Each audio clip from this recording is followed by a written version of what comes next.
दूर दूर से रिश्तेदार जमा हो जाते हैं, पड़ोसी इकट्ठे हो जाते हैं और घर का आंगन लोगों से भर जाता है। चारों तरफ रोना धोना मच जाता है। कुछ लोग सच में दुखी होते हैं तो कुछ सिर्फ रस्म अदायगी के लिए आंसू बहाते हैं और फिर तैयारियां शुरू हो जाती हैं उस अंतिम यात्रा की जो निकलती है शमशान घाट की तरफ। बांस की अर्थी बनाई जाती है, फूलों से सजाया जाता है और उस शरीर को सफेद कफन में लपेटकर उस पर लिटा दिया जाता है। राम नाम सत्य है, सत्य बोलो राम नाम सत्य के नारे गूंजने लगते हैं जब वो अर्थी उठती है। और देखिए विडंबना, उस शरीर को जिसे कल तक रेशम और मखमल के गद्दों पर भी नींद नहीं आती थी, जिसे एसी कमरे में भी गर्मी लगती थी, जिसे नर्म तकिए चाहिए थे सोने के लिए, आज उसी शरीर को मोटी मोटी लकड़ियों के ढेर पर बेरहमी से लिटा दिया जाता है, आग लगा दी जाती है। और जब वो शरीर धू धू करके जलने लगता है, जब लपटें उठने लगती हैं और चिता की गर्मी चारों तरफ फैलने लगती है, तो धीरे धीरे सारे रिश्तेदार, सारे दोस्त, सारे परिचित और यहाँ तक कि परिवार के करीबी सदस्य भी वहां से जाने लगते हैं। पहले दूर के रिश्तेदार जाते हैं, फिर पड़ोसी, फिर दोस्त और आखिर में करीबी परिवार वाले भी। वो पीछे मुड़कर भी नहीं देखते। ये मन में सोच करके अब सब खत्म हो गया, जो होना था हो गया, अब उस शरीर के लिए कुछ नहीं किया जा सकता। लेकिन क्या सच में सब खत्म हो गया है? क्या मौत के साथ कहानी समाप्त हो जाती है? नहीं, बिल्कुल नहीं। यहीं से ठीक इसी पल से शुरू होता है वो भयानक, रोंगटे खड़े कर देने वाला और अविश्वसनीय सच, जिसके बारे में हमारे प्राचीन ग्रंथ गरुड़ पुराण के प्रेत खंड में अत्यंत विस्तार से वर्णन किया गया है। जब श्मशान भूमि में मौजूद आखिरी आदमी भी वहां से चला जाता है, जब आसपास कोई इंसान नहीं बचता, जब चिता की धधकती आग धीरे धीरे बुझने लगती है और वहां सिर्फ गर्म राख का ढेर रह जाता है, जब चारों तरफ एक भयानक सन्नाटा छा जाता है जिसमें सिर्फ हवा की सरसराहट सुनाई देती है, तब भी वहां एक शख्स खड़ा रह जाता है। वो कोई जीवित इंसान नहीं होता, वो कोई शमशान का कर्मचारी नहीं होता, वो है उस मृतक की आत्मा जो अपनी ही बुझती चिता के पास अपनी ही राख के ढेर के बगल में स्तब्ध होकर खड़ी है और उस भयावह मंजर को अपनी आंखों से देख रही होती है। जरा एक पल के लिए सोचिए, अपने आप को उस आत्मा की जगह रखकर महसूस कीजिए।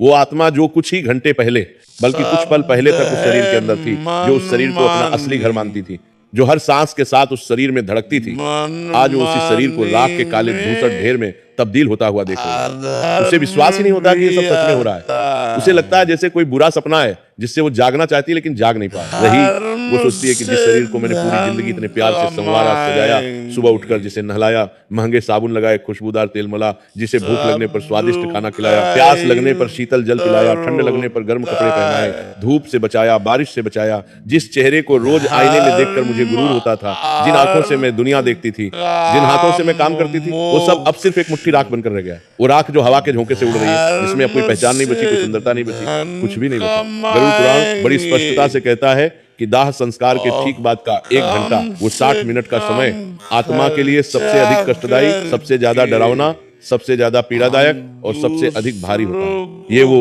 निर्णायक समय होता है जब आत्मा को पहली बार, एकदम पहली बार ये गहरा एहसास होता है कि अब वो इस भौतिक संसार का, इस ठोस दुनिया का हिस्सा नहीं रही। अब वो एक सूक्ष्म शरीर में है जिसे कोई देख नहीं सकता, कोई सुन नहीं सकता, कोई महसूस नहीं कर सकता। इस 1 घंटे में श्मशान की उस भयानक, दिल दहला देने वाली खामोशी में, उस निर्जन और वीरान जगह पर आत्मा के साथ क्या क्या घटता है, उसे किस किस तरह के अनुभव होते हैं, उसे क्या क्या दिखाई देता है, उसे कौन कौन सी चीजें महसूस होती हैं, और सबसे बड़ा सवाल यह कि वो वहां से तुरंत यमलोक क्यों नहीं जाता, क्यों उसे उस भयावह जगह पर रुकना पड़ता है। सबसे पहले हमें उस स्थिति को गहराई से समझना होगा जब शरीर अग्नि में जल रहा होता है। हिंदू शास्त्रों और धर्म ग्रंथों के अनुसार जब तक शरीर पूरी तरह से पूर्णतः नहीं जल जाता, जब तक उसका एक एक अंग राख में नहीं बदल जाता, तब तक आत्मा के मन में एक गहरा मोह, एक आसक्ति, एक लगाव बना रहता है। उसे लगता है कि शायद, बस शायद मैं वापस इस शरीर में प्रवेश कर सकूं, शायद यह सब एक गलतफहमी है, शायद मैं फिर से जिंदा हो सकूं, फिर से सांस ले सकूं, फिर से चल सकूं, फिर से बोल सकूं।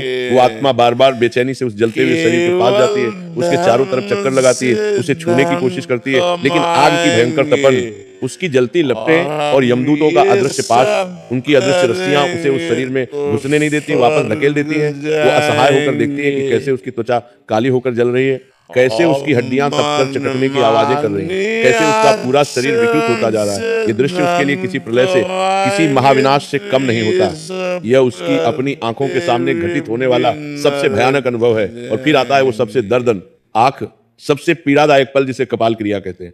जब घर का कोई सदस्य, अक्सर बेटा या कोई पुरुष सदस्य, बांस के लंबे डंडे से जोर से जलते हुए शव के सिर के हिस्से पर प्रहार करता है और सिर की खोपड़ी को फोड़ देता है ताकि अंदर की गर्मी बाहर निकल सके। ये दृश्य देखने में जितना भयानक और विचलित करने वाला है, आत्मा के लिए ये उससे कहीं ज्यादा, 1000 गुना ज्यादा पीड़ादायक होता है। गरुड़ पुराण में विस्तार से वर्णन है कि जैसे ही कपाल फटता है, एक जोरदार धमाका होता है, एक विस्फोट जैसी आवाज गूंजती है जो सिर्फ और सिर्फ उस आत्मा को सुनाई देती है। ये वो निर्णायक, वो अंतिम पल है जब आत्मा का शरीर से आखिरी बंधन, आखिरी डोर, आखिरी नाता टूट जाता है। जो पतली सी डोर अभी तक जुड़ी हुई थी वो भी कट जाती है। उसे एकदम साफ समझ आ जाता है कि अब वापसी का कोई भी रास्ता नहीं बचा, ये दरवाजा हमेशा हमेशा के लिए बंद हो चुका है, अब कोई उम्मीद नहीं बची। लेकिन असली कहानी, असली यात्रा, असली परीक्षा तो इसके बाद शुरू होती है।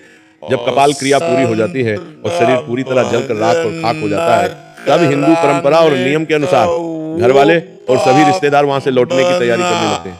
शास्त्रों में बहुत सख्त नियम है, एक चेतावनी है कि श्मशान से लौटते वक्त जब आप वापस जा रहे हैं तो पीछे मुड़कर बिल्कुल भी नहीं देखना। क्या आपने कभी गंभीरता से सोचा है कि ऐसा क्यों कहा जाता है? ये कोई अंधविश्वास नहीं है, इसके पीछे एक बहुत बड़ा, बहुत गहरा और बेहद डरावना कारण छुपा है। जब परिवार के सदस्य, दोस्त और रिश्तेदार वहां से जाने लगते हैं, एक एक करके विदा होने लगते हैं, तो आत्मा घबरा जाती है, डर जाती है, बेचैन हो जाती है। उसके मन में तूफान उठने लगता है।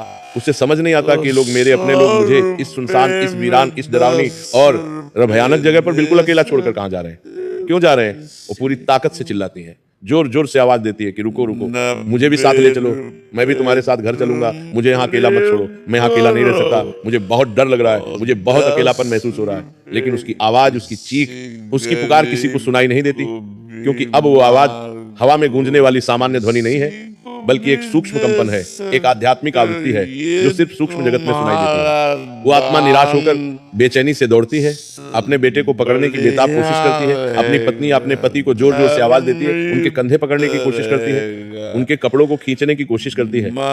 लेकिन त्रासदी यह है कि उसका हाथ, जो अब सूक्ष्म है, उनके भौतिक शरीर के आर पार निकल जाता है। जैसे हवा में हाथ घुमाया हो, वो किसी को छू नहीं सकती, किसी को रोक नहीं सकती, किसी का ध्यान अपनी तरफ आकर्षित नहीं कर सकती। ये असहायता, ये लाचारी उसे अंदर तक तोड़ देती है। और जब वो आत्मा ये दृश्य देखती है कि उसके अपने ही लोग, वो लोग जिनके लिए उसने पूरी जिंदगी पाप किया, झूठ बोला, बेईमानी की, दिन रात एक करके कड़ी मेहनत से पैसा कमाया, अपनी नींद हराम की, अपनी सेहत की परवाह नहीं की, अपने सिद्धांतों से समझौता किया, वो आज उसे इस अनजान डरावनी जगह पर राख के ढेर के पास अकेला, बिल्कुल अकेला छोड़कर चुपचाप चले जा रहे हैं। तब उसे जीवन का सबसे बड़ा धोखा, सबसे बड़ी ठगी महसूस होती है। उसे गहराई से समझ आने लगता है कि इस दुनिया का कोई भी रिश्ता, चाहे वो खून का हो या प्यार का, कोई भी इंसान आखिर तक साथ नहीं देता। अंतिम यात्रा में कोई साथ नहीं जाता।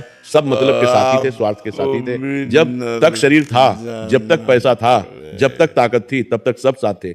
जैसे ही शरीर ने साथ छोड़ा, जैसे ही मौत आ गई, सबने मुंह मोड़ लिया, सब पीछे हट गए। अब एक बहुत महत्वपूर्ण सवाल उठता है कि आत्मा उस श्मशान की, उस भयावह भूमि में पूरे 1 घंटे तक क्यों रुकती है? वो तुरंत अपने परिवार के पीछे क्यों नहीं जाती, या फिर सीधे यमलोक की यात्रा पर क्यों नहीं निकल जाती? गरुड़ पुराण के अनुसार श्मशान भूमि को भगवान शिव का विशेष निवास स्थान माना जाता है। ये एक पवित्र लेकिन रहस्यमयी जगह है। लेकिन साथ ही ये अतृप्त आत्माओं, भटकती हुई रूहों, भूतों, प्रेतों और पिशाचों का गढ़ भी है, उनका अड्डा भी है। जब कोई ताजा मृत्यु होती है तो उस नई आत्मा के चारों तरफ एक सुरक्षा कवच, एक अदृश्य ढाल होती है जो उसे कुछ समय के लिए, थोड़े समय के लिए श्मशान में मौजूद नकारात्मक शक्तियों से, बुरी ताकतों से बचाती है। लेकिन जैसे जैसे समय बीतता जाता है, जैसे जैसे मिनट गुजरते जाते हैं, वो कवच धीरे धीरे कमजोर पड़ने लगता है, उसमें दरारें आने लगती हैं। उस 1 घंटे के दौरान आत्मा को श्मशान में मौजूद दूसरी भटकती हुई आत्माएं, दूसरी रूहें दिखाई देने लगती हैं। पहले धुंधली, फिर थोड़ी स्पष्ट। उसे अजीब अजीब तरह की, कानों को छेदने वाली डरावनी आवाजें सुनाई देने लगती हैं। कराने की आवाजें, चीखने की आवाजें, रोने की आवाजें। वो डर के मारे लगती हैं कि वहां कई ऐसी आत्माएं मौजूद हैं जो सैकड़ों सालों से, दशकों से मुक्ति के लिए तरस रही हैं, तड़प रही हैं, जो भूख और प्यास से बुरी तरह तड़प रही हैं, छटपटा रही हैं, जिनका सूक्ष्म शरीर विकृत हो चुका है, भयानक दिखता है। कुछ आत्माएं हवा में तैरती हुई दिखाई देती हैं, तो कुछ जमीन पर सांप की तरह रेंगती हुई दिखाई देती हैं। वो सभी उस नई आत्मा को देखकर उसकी तरफ लपकने लगती हैं, उसे डराने की कोशिश करती हैं, उसे अपने साथ खींचने की कोशिश करती हैं। यह दृश्य देखकर वो नई आत्मा डर के मारे आतंक से कांपने लगती है, उसके रोंगटे खड़े हो जाते हैं। वो छिपने की कोई जगह ढूंढने लगती है, कोई आड़ ढूंढती है, लेकिन श्मशान के उस खुले विशाल मैदान में छिपने की कोई जगह नहीं होती। चारों तरफ खुला आसमान, जमीन पर राख और बुझती चिताएं। अब उसे अपनी गलतियों का, अपने पापों का, अपने बुरे कर्मों का गहरा पछतावा होने लगता है। वो मन ही मन सोचने लगती है, काश मैंने जीवन में कुछ पुण्य का काम किया होता, काश मैंने गरीबों की मदद की होती, काश मैंने मंदिर में दान दिया होता, काश मैंने रोज भगवान का नाम लिया होता, प्रार्थना की होती, तो शायद आज मुझे भयानक दिन नहीं देखना पड़ता, ये कष्ट नहीं भोगना पड़ता। गरुड़ पुराण में स्पष्ट लिखा है कि उस 1 घंटे में आत्मा को यमदूत जानबूझकर तुरंत नहीं पकड़ते। वो उसे छोड़ देते हैं, उसे अकेला छोड़ देते हैं ताकि वो अपनी आंखों से स्पष्ट रूप से देख सके, अनुभव कर सके कि जिस शरीर पर और जिस भौतिक संसार पर, जिस धन दौलत पर उसे इतना घमंड था, इतना अहंकार था, उसकी असली औकात, असली हैसियत क्या है। ये शमशान में बिताया गया समय वैराग्य का, विरक्ति का महत्वपूर्ण क्षण होता है। ये आत्मा को ये गहरा एहसास दिलाने के लिए होता है कि तूने क्या खोया है और क्या पाया है, तूने सारी जिंदगी क्या किया और अब तेरे पास बचा क्या है। इसलिए उसे वहां रुकना पड़ता है, इंतजार करना पड़ता है। उस दौरान